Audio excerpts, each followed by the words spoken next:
Auckland 100.6 FM. Radio Live. Sunday Business with Andrew Patterson. Welcome back. 14 to 10. Well, Air New Zealand these days is barely recognisable from the dark days of 2001 when it was on the verge of collapse. The national airline has become something of a market leader these days in the use of innovative online strategies.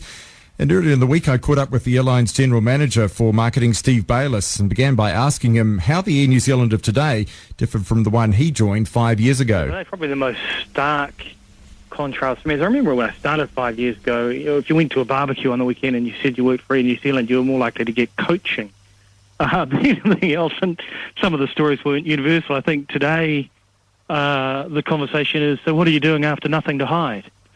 Look, it's a really different organisation, a very different appetite for innovation, and most importantly, a really different relationship we have with our customers and our employers, for that matter. So how have you achieved that?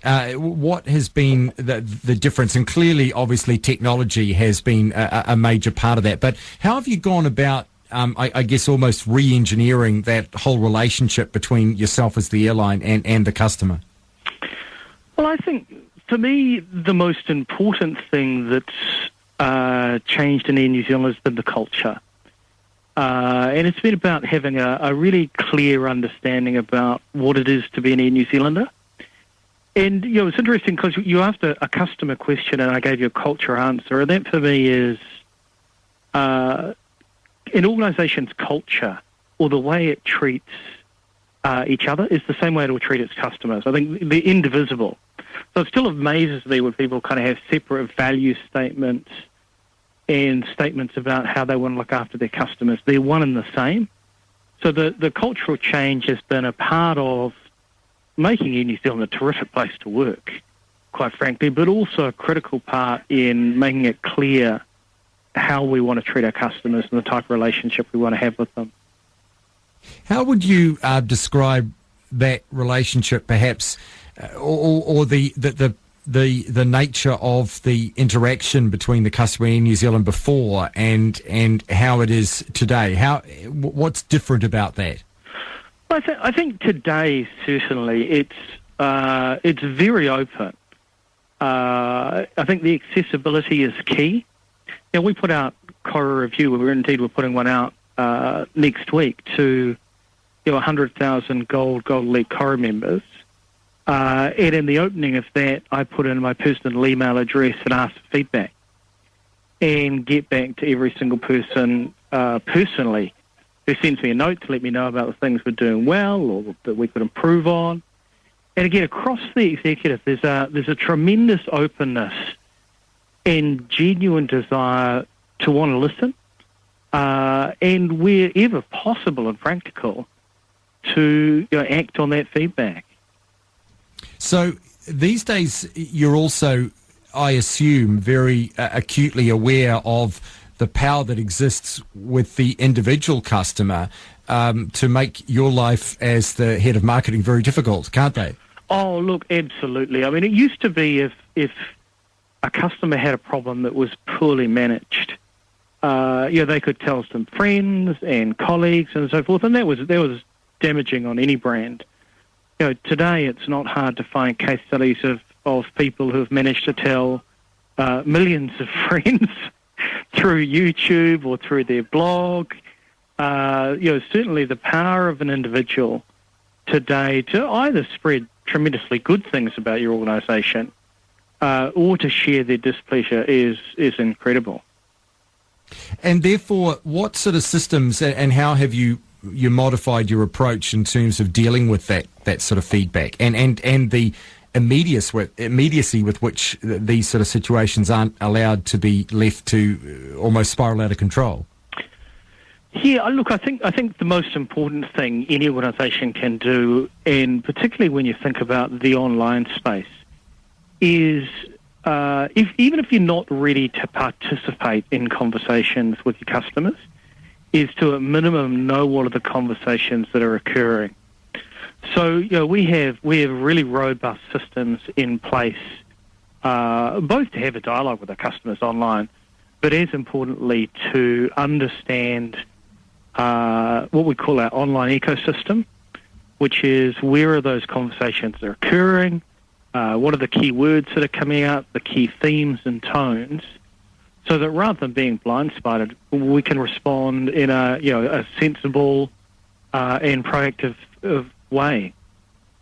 Let's talk about the online strategy, because that really has become a critical part of your marketing platform. How have you approached all these innovations, like sort of Grab a Seat and these other product offerings that you make now that have almost become part and parcel of people's lives? I mean, we have people in the office here who sort of sit there at 7 o'clock in the morning waiting for them to come through. I mean, so you've clearly sort of got into people's space. I mean, how important does that become now to the mechanism of the way you do business? Yeah, look, I would rate it as vital. I mean, online has been a critical sales channel for us for a number of years. It's now a critical communications channel. I think the wonderful thing about it is it's a neat place to experiment. You know, things like Grab a Seat, the risk if we got that wrong was extraordinarily low. And the upside if you get something like that right is enormous. So we didn't do a whole bunch of research. We didn't do big business cases. We said, let's try it. And if it doesn't work, we can stop doing it, but let's try it. I think, the guys launched the Airpoints Twitter Ferry the other day, which is getting a lot of buzz online at the moment, just granting small wishes each day. And I think between the time they suggested, let's try it, to having it up and running was probably 2 hours at the most. So, the speed with which you can experiment and give things a go, is incredible. And as long as you're acting authentically and honestly in what you do, there's not big consequences for getting it wrong. Worst case scenario, you get ignored. When you look at the case of people who've got it wrong, it's because they pretended things or were dishonest about their intention. We're very clear that transparency and authenticity and honesty is critical.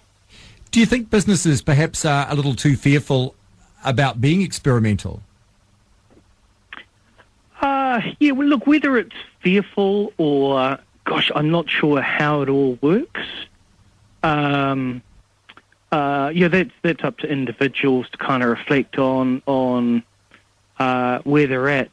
My strongest advice is just give it a go. And, if you can make yourself smile while you're doing it, you're bound to make someone else smile. And there are big rewards for doing that. Now, what about the way that you take your brand strategy and then you apply all of these sort of spokes, sort of the hub and spoke approach? Is that the way you do it? Because you've got so many aspects of your marketing platform. I mean, how do you hold the whole thing together?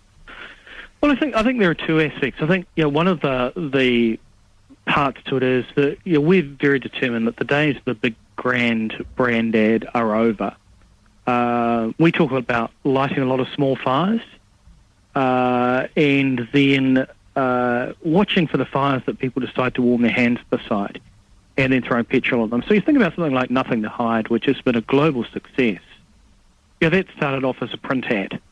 And consumers said, that's fun, we really like it. So we made a TV ad and a viral video, and people said, we really like that, so we did a safety video. And so one of the principles, I think, today is in whatever you do, light a lot of small fires. Watch for the ones people warm their hands beside and then throw petrol on them. I think the other part of it is that in a very fast-moving external environment, being rigidly hung up to a brand strategy will stifle creativity and innovation. So it's more likely the decisions we take would be Rob Fife and myself sitting down and going, does it feel right? Gut feel, does it feel right? Does this feel like something Air New Zealand should be doing as part of our journey?